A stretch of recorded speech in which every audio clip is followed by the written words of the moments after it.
Okay, now we're going to remove these transmission cross member bolts on both sides.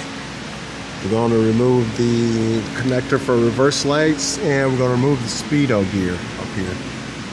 So once you get speedo gear out, reverse switch connector and cross member bolts, then we'll be ready to take the 4 bolts out here. 1, 2, 3, 4, and we'll be able to slide the transmission back out of the bell housing.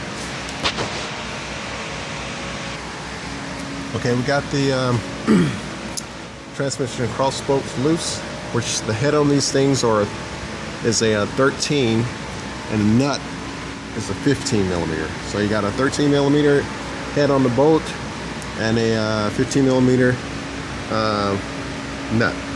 Also, the speedo gear nut bolt is 11 millimeter, and we also drain the transmission fluid instead of plugging it in and leaving the fluid in it.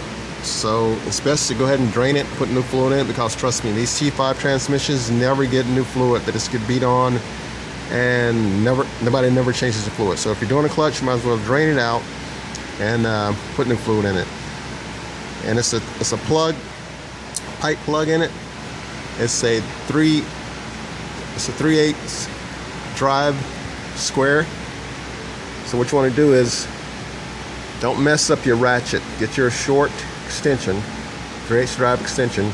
Use that instead of sticking your ratchet right into it, because you don't want to mess up the end on your ratchet, and then you got to replace like a $150 ratchet. You don't want to do that. So just get you an extension, 3/8 extension, and use that.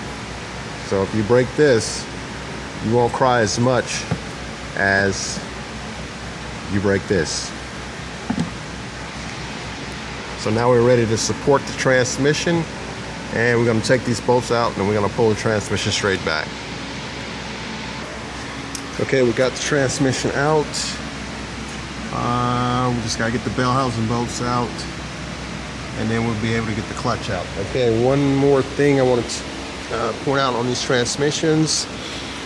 If you don't have a steel retainer, bearing retainer on your T5, get one, because those aluminum ones, they get chewed up, say probably 20-30,000 miles. By the time you replace your first clutch, it's going to be chewed up. And another thing, you want to get your pallet bearing, slip on the end of the snout on this input shaft, make sure it operates smoothly, because if it's hanging up, you're going to have problems getting your transmission in and out of gear, because what's going to happen, it's going to actually lock the input shaft to the engine. So it's never, no matter what you do, your transmission input shaft is going to be spinning.